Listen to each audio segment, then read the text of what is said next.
श्री सच्चिदानंद सद्गुरु साईनाथ महाराज की जय. வணக்கம் அன்பர்களே, இன்னைக்கு நம்ம அத்தியாயம் 15 கேட்க போகிறோம். நீங்கள் இன்னும் இதுக்கு முன்னாடி இருக்கிற அத்தியாயங்களை கேட்கலையா? கவலை வேண்டாம், அதற்கான லிங்கை நான் இந்த வீடியோவோட டிஸ்கிரிப்ஷனில் கொடுத்துருக்கேன். உடனே போய் அதை கேட்டுட்டு அதுக்கப்புறம் இந்த அத்தியாயத்தை கேட்க ஆரம்பிங்க. திகம்பரா திகம்பரா ஸ்ரீ பாத வல்லப திகம்பரா. அத்தியாயம் 15. ஸ்ரீ குருவின் மகிமை எல்லா இடங்களுக்கும் தெரிய வந்தது. ஆகையால் நீண்ட தூரத்திலிருந்து பல பேர் அவர் தரிசனத்திற்காக வரத் தொடங்கினார்கள். அதில் சிலர் நல்லவர்கள், சிலர் பக்தர்கள் போல் நடித்து வரும் கயவர்கள். முன்பு பரசுராமர் தீய மன்னர்களை கொன்றுவிட்டு பெற்ற நிலத்தை எல்லாம் பிராமணர்களுக்கு தானம் செய்து எங்கோ ஓர் மூலையில் தவம் செய்து கொண்டிருக்கையில் அங்கும் அந்த இடத்தையும் தானமாக கேட்டவுடனே அதையும் தானமாக அளித்துவிட்டு மறைமுகமாக கடலுக்குள் சென்றிருந்தார். அதே போலவே ஸ்ரீ குருவும் தன்னை நாடி வரும் தூயவர்களிடமிருந்து தப்பிப்பதற்கு மறைமுகமாக இருக்க நினைத்தார். அப்பொழுது தன் சீடர்களை அழைத்து, நான் இந்த வைத்தியநாதத்தில் சில நாள் தனியாக இருக்க நினைத்தேன்.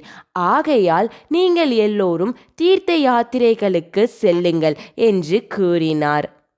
அதை கேட்ட சீடர்கள் அவர் பாதங்களை தொட்டு வணங்கி வேதனையுடன், நீங்கள் ஏன் எங்களை வெறுக்கிறீர்கள்? உங்கள் பாதங்களில் சகல தீர்த்தங்களும் சேஸ்திரங்களும் இருக்கின்றன. அப்படி இருக்கையில் உங்களை விட்டு வேறு தீர்த்த யாத்திரைகள் ஏன் செய்ய வேண்டும்?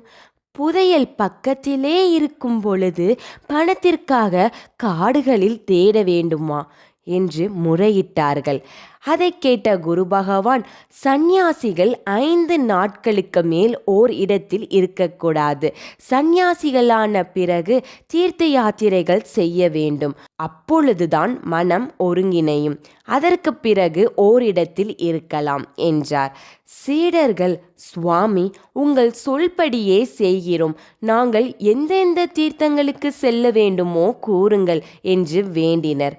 ஸ்ரீ குரு, பிள்ளைகளே, தீர்த்தங்களில் உத்தமமான காசிக்கு சென்று கங்கையில் நீராடி கங்காதட யாத்திரை செய்யுங்கள். பிறகு யமுனை, சரஸ்வதி நதிகளில் கூட இப்படியே செய்யுங்கள். இதனால் பித்ரு தேவதைகளுக்கு மகிழ்ச்சியும் உங்களுக்கு பிரம்மலோக பிராப்தியும் கிடைக்கும்.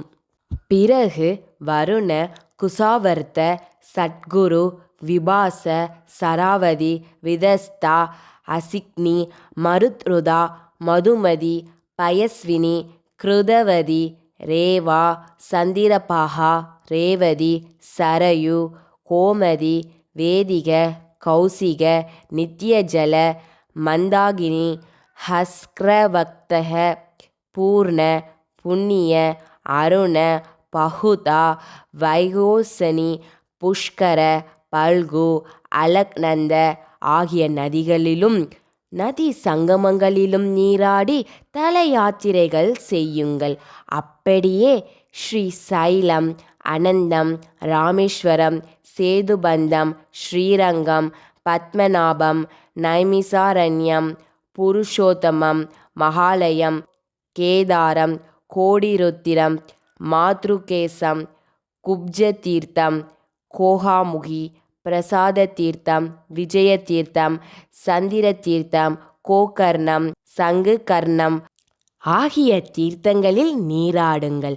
பிறகு அயோத்தியா, மதுரை, மாயா, காஞ்சி, துவாரகா, சால கிராமம், சபல கிராமத்தையும் தரிசனம் செய்யுங்கள். சவ்ய மார்க்கத்தில் 3 முறை கோதாவரி நதியை வலம் வந்தால் பாவங்கள் எல்லாம் நசிந்து மோட்சம் கிடைக்கும். பிறகு பீமேஸ்வர, பஞ்சர, குசதர்பண, பூரண, கிருஷ்ணவேணி, துங்கபத்திரை, பம்மா, பீமா நதிகளின் தடா யாத்திரை செய்யுங்கள். ஹரிஹரம், பாண்டுரங்கம், மாதுலிங்கம் செல்லுங்கள். கந்தர்வபுரம் அதாவது கானகாபுரம் உத்தமமான புண்ணிய தலம். அங்கே நிறைய தீர்த்தங்கள் இருக்கின்றன. அங்கு பீம அமரஜ நதி சங்கமம் இருக்கின்றது. அங்கே இருக்கின்ற அரச மரம் மிக சக்தி வாய்ந்த மரம். அதை கல்பவிருட்சம் என்றே கூறலாம். அரச மரத்திற்கு எதிர்ப்புறமாக நரசிம்ம தீர்த்தம், அதற்கு கிழக்கில் பாபநாச தீர்த்தம், பக்கத்தில் வரிசையாக வாரணாசி, ருத்ரபாதா, சக்கர, கோடி, மன்மத தீர்த்தங்கள் உள்ளன. அங்கேயே கல்லேஸ்வரன் என்ற சிவபெருமான் கோவில் இருக்கின்றது. அங்கே இருக்கின்ற சனீஸ்வரர் மிக சக்தி படைத்தவர். அங்கே நல்லெண்ணெய் அபிஷேகம் செய்தால் சனி பகவானின் அருள் கிடைக்கும். அங்கே சென்று பிரார்த்தனை செய்தால் சகல நலன்களும் கிடைக்கும். துங்க, பத்ர நதிகளின் சங்கமம், மகாபல சங்கமம், நிவ்ருத்தி சங்கமங்களை தரிசனம் செய்யுங்கள். குரு சிம்ம ராசிக்கு வரும்போது கோதாவரிக்கு, கன்னியா ராசிக்கு வரும்போது கிருஷ்ணா நதிக்கு, துலா ராசிக்கு வரும்பொழுது துங்கபத்ராவிற்கு, கடகராசிக்கு வரும்போது மகாபல நதிக்கு புஷ்கரங்கள் வருகின்றன. அதாவது கங்கா நதி அந்த நேரங்களில் அந்தந்த நதிகளில் வந்திருக்கும். ஆகையால் அந்தந்த வருடங்களில் அந்தந்த நதிகளில் நீராடினால் புண்ணியம் கிடைக்கும்.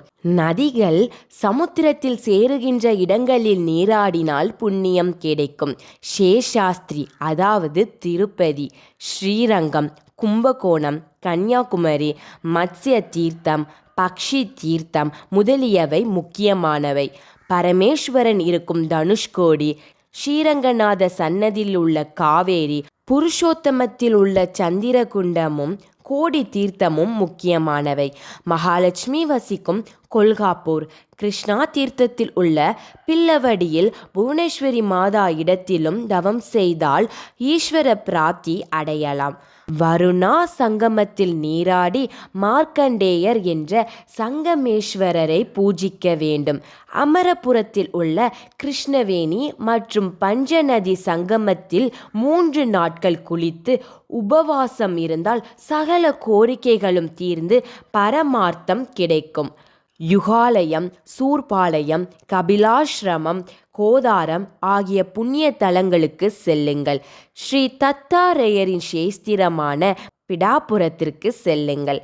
பிறகு மணிகிரி, ருஷபாத்ரி, கல்யாண நகரம், அஹோபிலம் செல்லுங்கள். கடக ராசியில் சூரியன் வரும் நாட்களில் நதிகளுக்கு ரஜஸ்வலா தோஷம் இருக்கின்றது.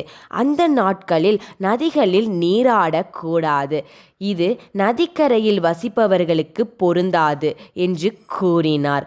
அப்பொழுது சீடர்கள் பகவானை வணங்கி அவரின் ஆசிகளை பெற்று தீர்த்த யாத்திரைக்கு சென்றார்கள். நான் மட்டும் அவருக்கு சேவை செய்வதற்கு அவருடனே இருந்துவிட்டேன். அவதூத சிந்தன ஸ்ரீ குருதேவ தத்த. அன்பர்களே, இத்துடன் அத்தியாயம் 15 முற்றுற்றது. அடுத்த அத்தியாயத்துடன் உங்களை சந்திக்கிறேன். அதுவரைக்கும் இணைந்திருங்கள் எல்லாம் சாய்பாபா யூடியூப் சேனலுடன். உங்களுக்கு உடனுக்குடன் வீடியோ கிடைக்க எல்லாம் சாய்பாபா சேனலை சப்ஸ்கிரைப் பண்ணி பக்கத்தில் இருக்க பெல் ஐக்கானை கிளிக் பண்ணுங்க. இந்த வீடியோ உங்களுக்கு மன அமைதியை கொடுத்துருந்துச்சுன்னா லைக் அண்ட் ஷேர் பண்ணுங்க. உங்களுக்கு மனசுல என்ன தோணுச்சோ அதை கமெண்ட் பண்ணுங்க.